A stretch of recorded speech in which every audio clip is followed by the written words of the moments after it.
Has anyone seen the Infinity tablet? The twins are watching the entire 6th series of Dexter on it. Have they done their homework? Oh, they don't do homework in primary school anymore. It stresses them out.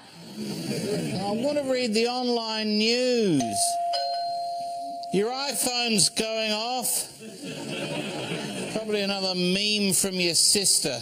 It's the door. What? There's someone at the door. Emailing, you mean? No. Someone's physically at the door to our house. It's probably free light bulbs. Yes? Yes, hello. I'm collecting for the ABC. It's a bit late, isn't it? Well, probably, yes, but the lost causes are the ones worth fighting for, aren't they? We don't want any light bulbs. No, the ABC makes quality television and radio programming. We already subscribe to Netflix, Stan, Foxtel and Crackle, so No, thank but you. this is free, sir. Not if I give you any money, it isn't. Yeah, well, normally it's free, sir, but I'm sure you've heard of the recent disaster. The triennial funding thing. Yes, $20 million cut. The biggest threat is to our news department, sir. We don't need any news. We're already signed up with News Corp. No, but what about the people who can't afford subscription providers, sir? What? The ABC is accessible to everybody. If I go to a restaurant, I want to order from the menu, not line up at the buffet with a bowl with everyone else. Yeah, but the quality of our buffet is excellent, sir. Here, look at our menu. Well, what sort of programs are we talking about? What's Q&A? Well, that's a group of people sitting around talking about politics. Gruen. That's a group of people sitting around talking about advertising. QI. People sitting around talking about things of interest. Agony of life. Sitting around talking about nothing of interest at all. Well, I like non-sitting programs where people actually do something. Drama? Yes. Oh, well, then you'll love this. What about this? Dr. Blake's Mysteries. It's about a man with a beard who returns home from the war to run his father's medical practice. Well, what's the mystery, apart from how it got commissioned in the first place? Look, you're competing with Game of Thrones, man. Where's the permissive borderline pornography we expect when we pay for moving images on a screen these days? Janet King's a lesbian. I'm listening. And she fronts a royal commission into the gun culture. Oh, for God's sake. It's exactly this sort of right-on lefty worthiness which is turning people away from you in droves to epic fail YouTube clips and the football. Where's your subversive thinking outside the triangle topical news satire? I'd pay to see that. We do have Mad as Hell. And what's that? Well, it's like a comedy version of The Weekly.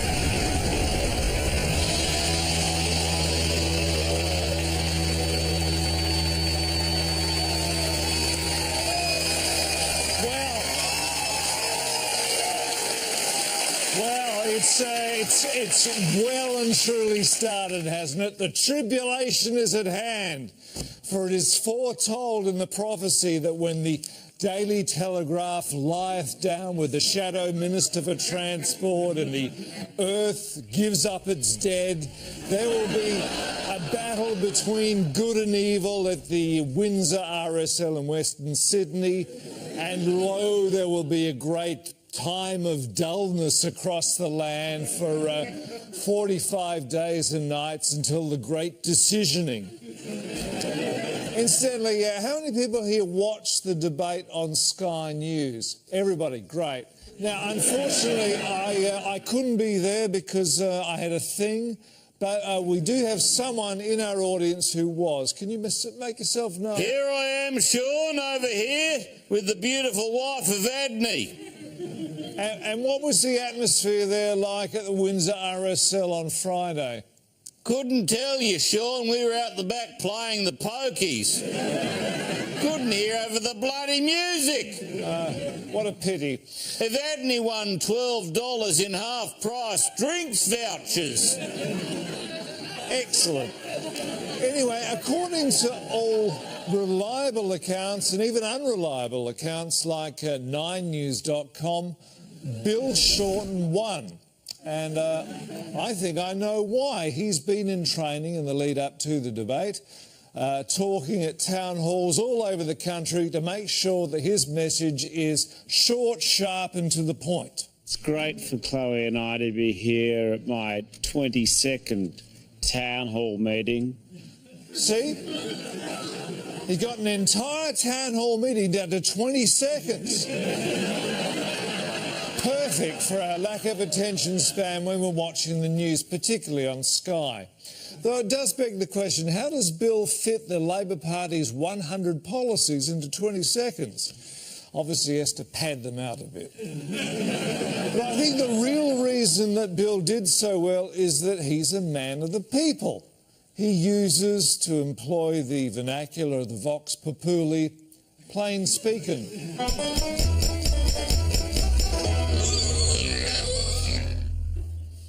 Here's Bill telling it like it is. No zingers, no highfalutin book-learning word talkage. Just a simple, easy-to-understand answer to why our manufacturing is moving offshore. Before the Liberals got elected, there were 20 countries in the world who could build a car from woe to go. Now, you might ask yourself, how do you build a car from woe to go? From the moment you stop building it to the moment you start building it. Well, that's Bill's point, you see. Getting it asked about was exactly the problem with our car industry in the first place. Now, some cynics out there might suggest that Bill just got the expression wrong. I mean, whoever runs Malcolm's website helpfully put the transcript up and raised this very point. But in order not to look too pedantic and elitist, misspelled the word woe, which was very generous of them. Thank you. Not that Labor are encouraging us all to speak like idiots. Labor's major campaign theme is education, after all. And this address by Bill to a group of teachers emphasises its importance. You are the people to whom the parents trust our children to leave, when they first have their days at school.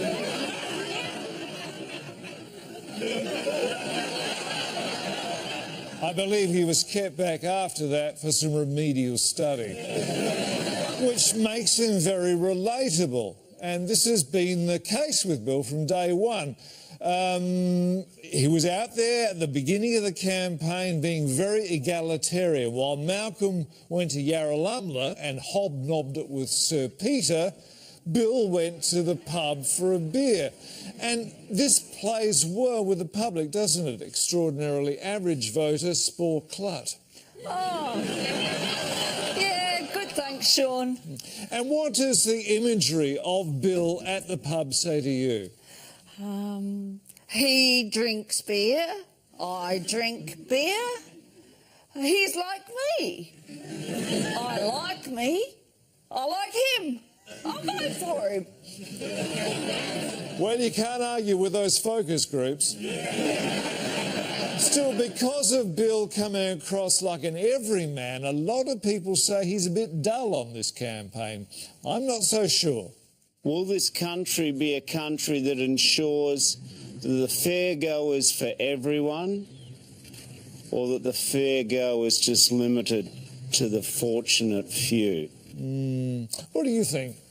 I think it's only dull if you listen to the way he's talking. Quite agree, Spore. If you listen to what he's saying, he's actually quite exciting. I will fight this election to help create a vibrant economy, growing jobs with reasonable conditions. See, he's not over-promising, not jobs with great conditions or even good conditions. What we want in our jobs are reasonable conditions. Sorry, Bill, I interrupted. Please go on. It was very interesting. I will fight this election for health, hospitals and Medicare. I will fight this election for real action on climate change. Yeah, I like the smile at the end there on climate change, like it's an old friend and not something that's going to kill us. It's a nice touch, very humanish. The message is clear. Bill is fighting this election. The question is, though, can he defeat it? And shouldn't he perhaps be fighting the government instead? And what happens if he defeats the government but not the election? Send your entries to, don't bother doing a graphic for this, it's not a real, oh, you've already done it, care of the ABC. But what about Malcolm, or as some people like to call him? Who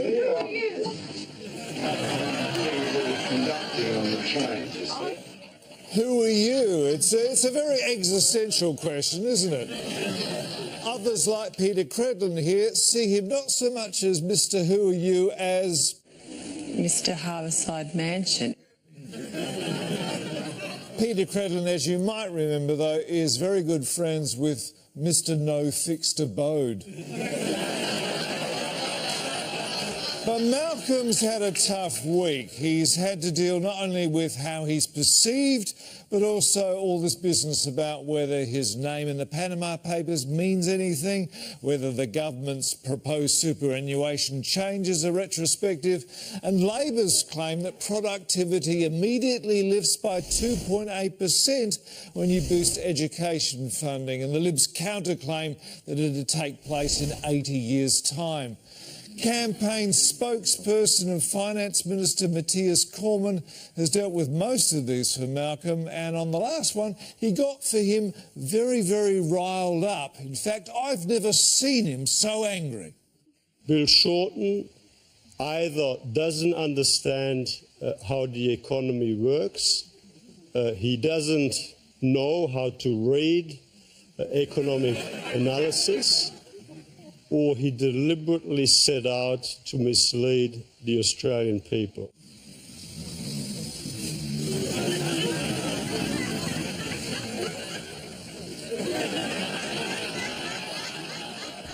Spokesperson for Matthias Cormann, Darius Horsham, why do we have to wait until 2095 to see the benefits of education funding? Shaun, the OECD data is very clear. By the year 2095, even the T3000 will be obsolete. Education will be a thing of the past. No more asking the teacher, oh, I want to go to the bathroom. There is no bathroom or teacher. What about your proposed superannuation changes? Do they go back to 2007? Shaun, I'm not going to bullshit on your leg and tell you it's a brown kitten. Time displacement will not be possible until the year 2029, so it's nothing to worry about now. Jobs and growth is what you need to remember this election. And when I say jobs, I'm also including unpaid internships. Yes, you're paying businesses a subsidy to employ people that they're not paying a wage to. Surely the fact that the workers are free would be incentive enough. Top 1%ers provide the Cyberdyne system for economic growth in this country, which these free labor units will build on their behalf. We've already had a lot of interest from businesses about being able to legally hire labor that costs them nothing. Yeah, what businesses? Mainly 7-Eleven. But what about this so-called...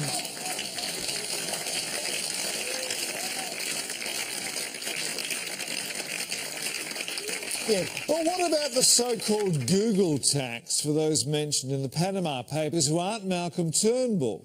For example, the Wilson Group, who run Wilson Security, who run the detention centres on Nauru and receive $400 million worth of contracts from the Australian government. Should they be allowed to pay only 1% tax on their income in the Virgin Islands? Disgraced businessman and mad as hell tax expert Davey Plum? Fair enough, I say. You get a company to look after your offshore detention centre. It's only fair they get to look after their money in an offshore tax haven. You know, I've never really understood this. What's the difference between tax evasion and tax avoidance? Shaun, tax evasion is a bit like the way I'm going to be evading your question now. But if I wanted to avoid it, I just wouldn't have turned up for the interview in the first place. Darius, can you give me a straight answer on this? Davey is absolutely right, Shaun. Tax evasion is like when I am chasing you through the sewers on a motorcycle with a shotgun. Yes. Whereas tax avoidance is when I'm hunting you down in a mental facility and shooting holes in the wall while you're somewhere hiding under a desk like a crybaby, pussy, economic girly man. Yes, that's a lot clearer. Thank you very much indeed, Darius. Fantastic. Still to come later in the week.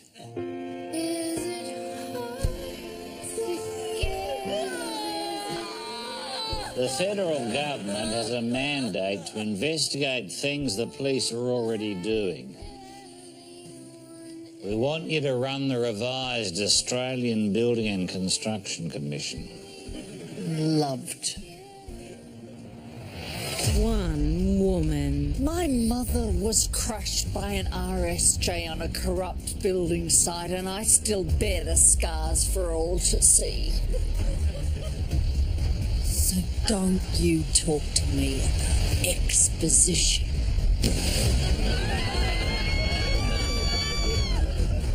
16 deputy commissioners. I don't want you to look at me like I'm a woman. I don't want you to look at me like I'm a man. I'm just like the rest of you. It doesn't matter. So does this job. $150 million a year to fund. Orphanages like this one are likely to contain asbestos. Maybe my boys will be on the go slow before it's all removed in time. All depends on what you can corrupt me with. You'll find my wallet in my bra.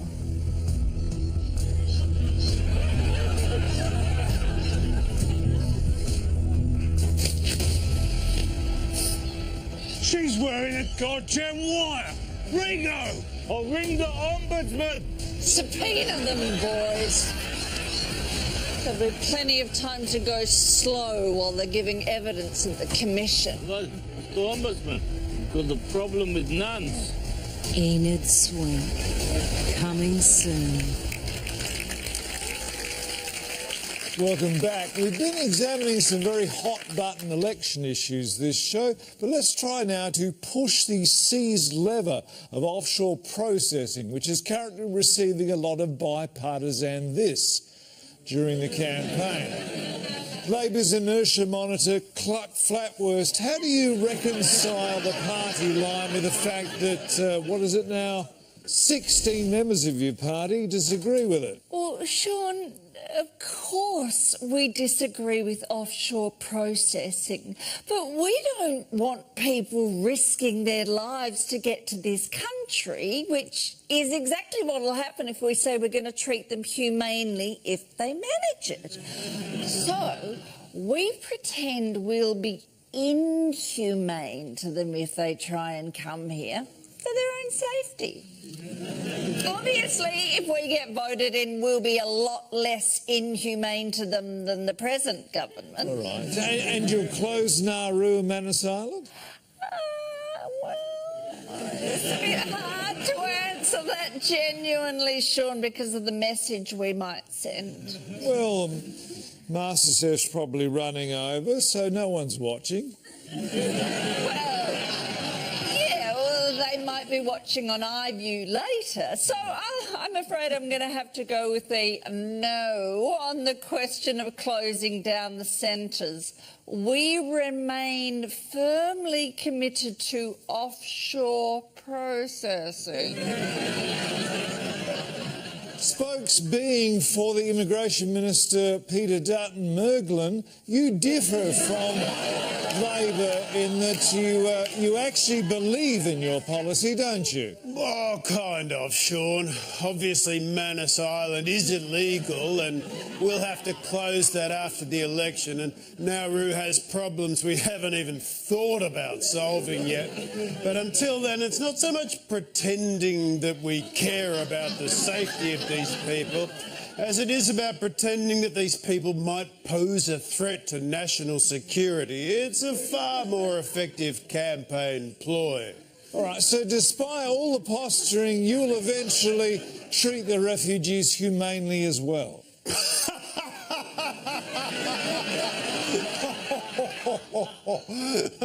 Yeah, humanely.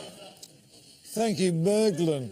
Of course, PNG's Supreme Court ruling that the Manus Island detention centre is illegal has led to neither Australia nor the PNG being willing to take responsibility for the asylum seekers. So the ruling has rather left detainees feeling like people who couldn't get to a Coldplay concert, uncertain as to whether they're lucky or unlucky.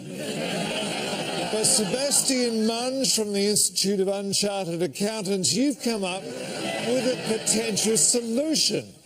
Yes, Shaun. What I'm proposing is that we take back the 850 men from Manus Island and negative gear them against our annual refugee intake. And HTF, would that work? Well, Shaun, what we'd do is we would borrow the asylum seekers from Manus Island and use them to set up an onshore processing facility in Australia. Yes. Now, the damage then done to our border protection policy would be greater than the humanitarian benefit derived from it, thus resulting in a net loss of political capital, which we could then claim as a deduction against our annual refugee intake. Isn't that refugee evasion? No. It's only refugee avoidance. Well, Sebastian raises a very, very interesting issue there. And Sebastian, I hope you do stay with us as we examine it further in our Mad As debate. Mad As debate. The philosophical... I've got to go. The parking meters are only 15 minutes around here.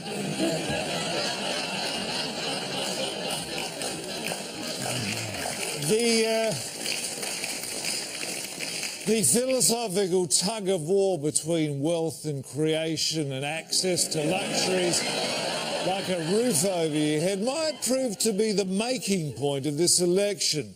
On the offhand, we have the hands-off approach to negative gearing, which makes the Australian dream of owning your own investment property a reality. Whereas on the second hand, having to live within your means without a tax break means less property speculation, falling house prices, and the fact that you might be able to afford to buy a home to actually live in.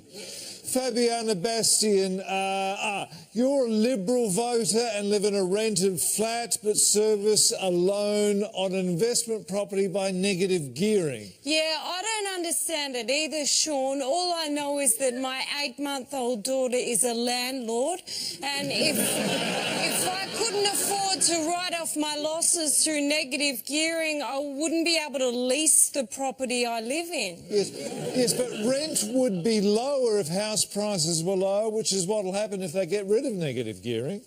Really? Yeah. Oh, I'm voting for Labor then.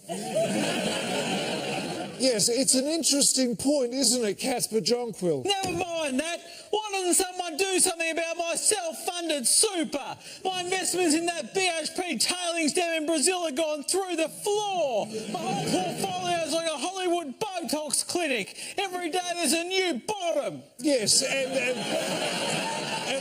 why did Chris Bowen shave his beard off? Cost $15 million to infect European carp with herpes is ridiculous. I would have done it for nothing. Perhaps it didn't play well with the focus group. I told the Purana task force that I could arrange for the carp to sleep with the fishes, but they said, oh, it's got nothing to do with us. Yes, and it gave him the illusion of a chin. And what about Fox News? I watched it for 90 minutes last night. There wasn't one mention of a single fox. It's like that singer, Sia. She's called Sia, but you can't.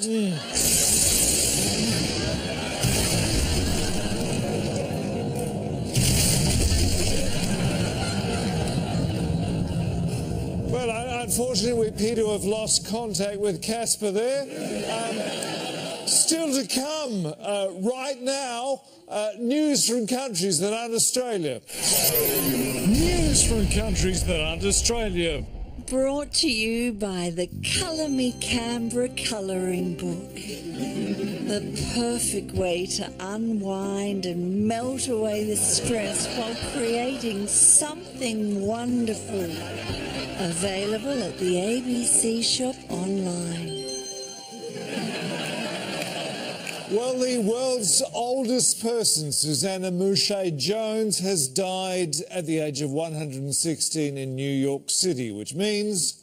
The new oldest known person in the world is now Emma Morano Martinuzzi, who's also 116 years old and lives in Italy. Ms. Martinuzzi said the secret to becoming the world's oldest person was the previous record holder dying.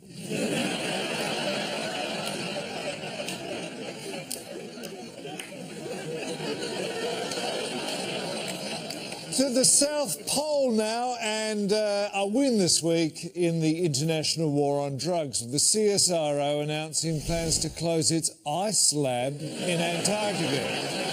A wise move, in my opinion. Move back to Australia where the distribution is cheaper, streamline the operation, cut out the middle penguin.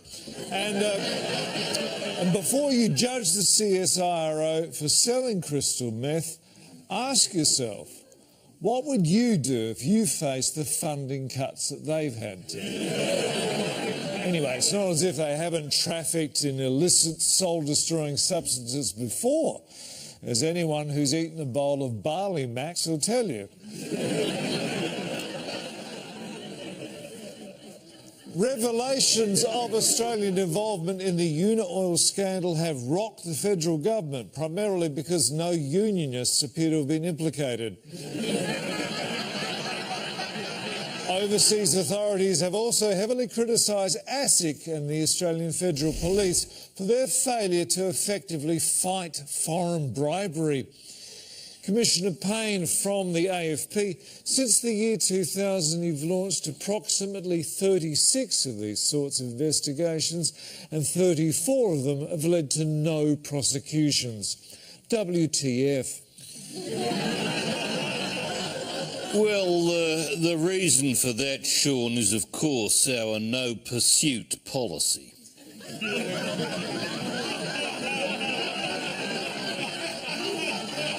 I thought that only applied to high-speed car chases. You know, no, the no pursuit policy can apply in a range of circumstances. The Unaoil case is a highly complex matter, and we considered there was an unacceptable risk that our officers would not be able to work out what the freak was going on. And under what other circumstances could the no pursuit policy be invoked? If we can't be asked. Thank you. And finally, Japan is set to build the world's first invisible train. The train will apparently, or not apparently, be covered with a semi-reflective surface, giving the locomotive a ghost train look or non-look. Be a great addition to the PM's Smart Cities plan to have a whole invisible train system, wouldn't you think? Mind you, I can't see it happening.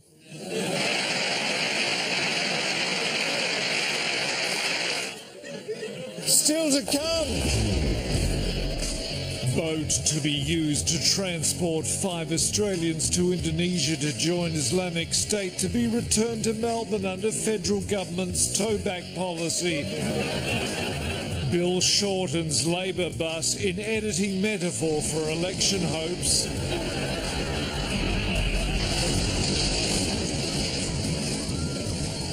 The Christian Family Values Party spells out its election platform. So why do we need a national porn filter? To get rid of the ads.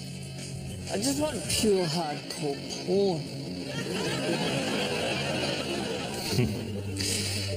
Dad didn't remember things in great detail, but I do remember him saying it was pretty warm.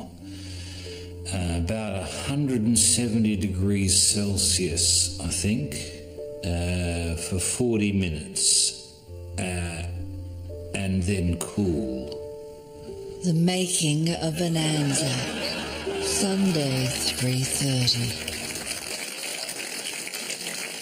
Welcome back. Well, police have commissioned a task force to target the criminal activities of a gang known as Apex. Now, for sure, they certainly seem to have been involved in some violence and public brawling and assaults and some carjackings. And you can focus on the negative aspects of Apex if you want, but what about the positive stuff? Helping the elderly, medical research sponsorship, outreach to the homeless, sausage sizzles. All I'm saying is, let's not forget about the good work that these people do when they're not juiced up. Well, to politics again, and they say that politics makes strange bedfellows. Well, who can forget Malcolm Fraser joining with the Greens, or when Cheryl Kernot cosied up to Labor? Remember when Billy Hughes moved in with the Conservatives in 1916? And didn't tongues wag when John Howard became a card-carrying member of the Australian Sex Party?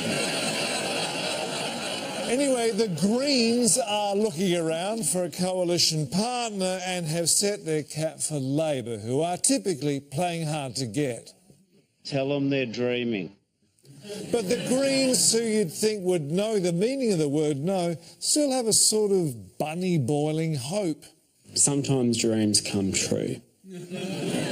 Matchmaker Dolly Levi, any chance these two can get together again? Why, Mr. Micallefs, are you kidding?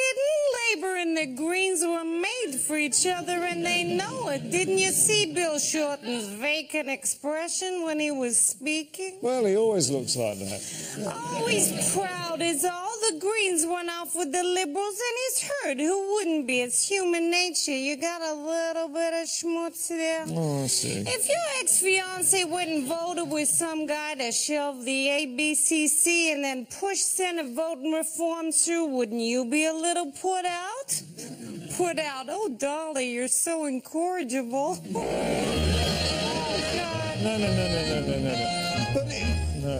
But But isn't it more serious than that? They're going after Anthony Albanese's seat in Grayndler. Oh, that old thing. Why, Mr. Micallefs, as my late husband Ephraim Levi used to say, when a peacock tries to swallow a live monkey, he's only doing it for attention.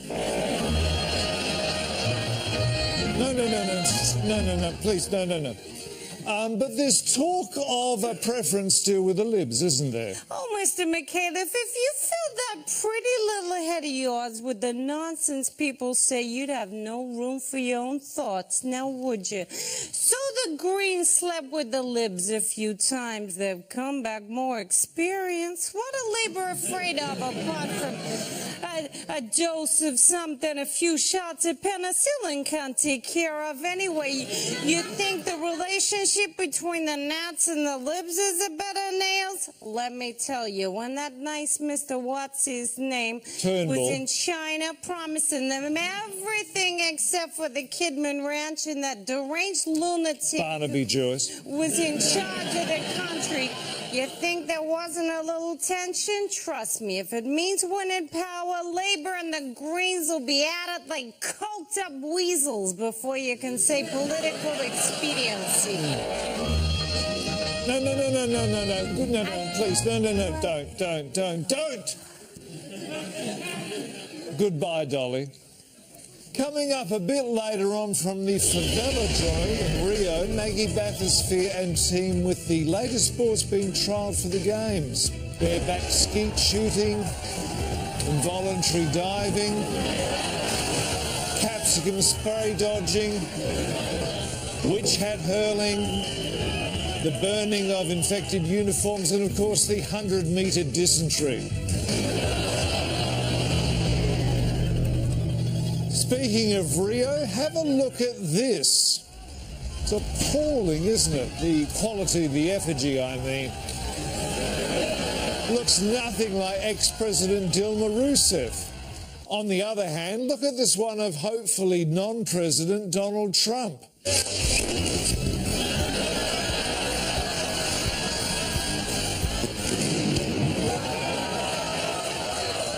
Fantastic, but compare it with this closer to home one of Christopher Pine. See, no head exploding, they've got a squirt lighter fluid on it so it burns. I mean, yes, they've managed to capture the two-dimensional quality he has, but where's the craftsmanship? Hecuba Probable tries to find out. So what I do is I paper mache this, from there build the ground up. So this starts as human, and then I think it's very important that the effigy resemble the person as much as possible. I mean, it's no good tying a bunch of rags together and saying it's Barnaby Joyce. Actually, that's a bad example. Maureen Shostakovich has been making effigies of hated figures since her Whitlam-funded university days. But she denies her work is political. Well, I try to be as non-partisan as possible. As you can see, I've also done Tony Abbott, John Howard, of course, Kevin Andrews, Howard again, Christopher Pine and Albo there, and Bill Heffernan. Actually, the EPA had to be called out for that one. Howard again, George Christensen, Philip Ruddock, and of course, Clive Palmer. Unlike real politics, though, it's not all about the surface. What's inside is just as important. Well, combustibility is vital. I try and stuff my work with the most flammable material I can find. Soft toys from China, generally. 8 to 10 Kung Fu Panda knockoffs, and you got yourself a very incendiary torso. And for the head, then, I just fill with toilet tissue and old newspaper. Or both. in the case of the Herald Sun. Maureen is at her busiest around election time, and it's no surprise that she's working on a new commission. She can't say too much about who it is, although from certain angles it looks a lot like Warren Entsch. No, it isn't Warren Entsch. He's less defined. No, this is the battle for UN Secretary-General.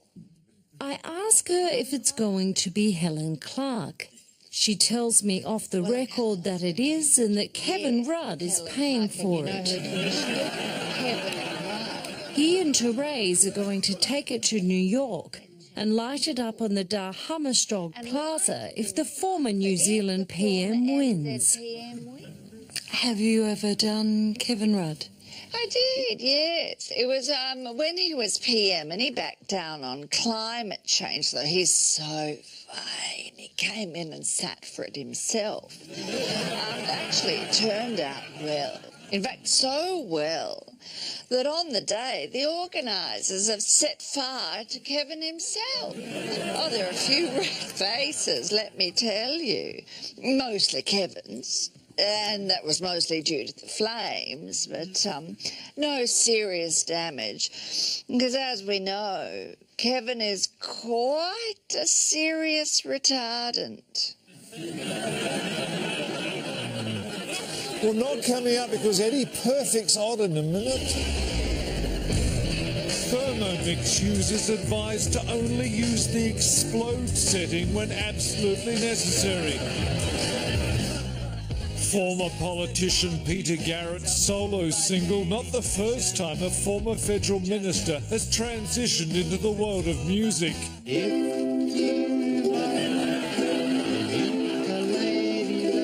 And President Obama cops foul-mouthed spray from Queen.